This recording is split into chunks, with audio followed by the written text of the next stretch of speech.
बात करने वाले हैं एंटी पार्किंसोनिज्म ड्रग के बारे में।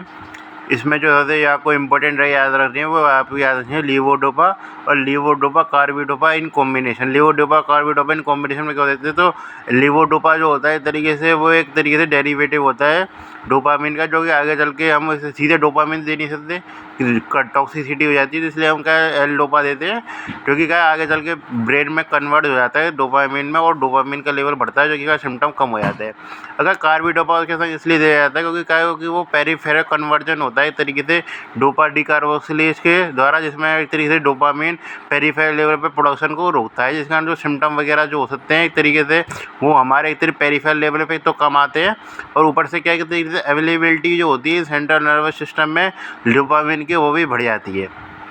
हाँ, ऐसी और जो ड्रग हैं इस तरीके से वो भी सिर्फ अवेलेबिलिटी बढ़ाने पे काम करते हैं, जिसमें आते हैं हमारे एक तरीके से यदि हम सेंट्रल नर्वस सिस्टम में बात करें जाए अवेलेबिलिटी बढ़ाने के लिए, जिसमें डोपामिन के और जो चीज़ों में कन्वर्जन को रोकती है, तो उसमें आती है हमारी एक तो टेलकेपोन, वो होती है कॉम्ट इनहिबिटर होती है, जो कि एक तरीके से 3-MT में कन्वर्जन को रोकती है डोपामिन के, और उसके अलावा आती है हमारी स्लेजिनिल, जो कि वो उसके माओ बी इनहिबिटर होती है, एक तरीके से वो क्या है 3-मेथाइल डोपा में कन्वर्जन को रोकती है एक तरीके से।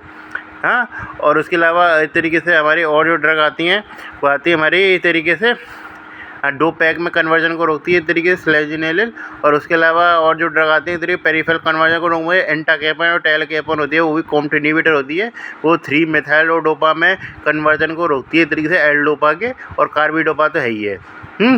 और उसके अलावा हम बात करते हैं डोपामिन एगोनिस्ट हम यूज़ कर लेते हैं इसके ट्रीटमेंट में। डोपामिन एगोनिस्ट में हम याद करते हैं तो याद रखना कि प्रेमिपेक्सोल यूज़ कर लेते हैं और रोपिनाजोल यूज़ कर लेते हैं। प्रेमिपेक्सोल याद रखना, ब्रोमोकेप्टिन यूज़ कर सकते हैं, लेकिन उसकी टॉक्सिसिटी होती है वो बहुत ज़्यादा होती है। एर्गो डेरिवेटिव की बात करते हैं तो बहुत ज़्यादा टॉक्सिसिटी होती है, इसलिए हम यूज़ नहीं करते। यदि मान के चलिए डोपामिन एगोनिस्ट के कारण या ड्रग इंड्यूस एक तरह पार्किंसोनिज्म हो रहा था, जैसे फिर हम डोपामिन का लेवल बढ़ाने के का कोई फ़ायदा नहीं है, तब हम इस तरीके से हम एंटीकोलिनर्जिक ड्रग यूज़ करते हैं, जिसमें आती है हमारी ट्राईहेक्साफेलानिडीन और कहते हैं बेंजोट्रोपिन। ये तरीके से 2 ड्रग हम यूज़ कर सकते हैं एंटीकोलिनर्जिक के रूप में। उसके अलावा डोपामिन अवेलेबिलिटी को बढ़ाने के लिए, और उससे अवेलेबिलिटी बढ़ाने का मतलब है कि रिकैप्टेक कम करने और इस तरीके से उसके सिक्रेशन को बढ़ाने के लिए जो हम ड्रग यूज़ करते हैं वो एमेंटिडिन यूज करते हैं इस तरीके से, जो कि क्या एक तरीके से इसके जो सिम्टम जो होते हैं हमारे टार्डिव डिस्काइनेसिया वगैरह को, कि तरीके से डोपामिन को लेवल बढ़ने के कारण साइड इफेक्ट आते हैं, जो कि एक तरीके से डोपामिन बढ़ने का साइड इफेक्ट आ रहे हैं डिस्काइनेसिया उनको सहन नहीं कर पा रहा है, तब हम उस केस में इस ड्रग को यूज़ कर सकते हैं, जिसके ड्रग का एमेंटिडिन।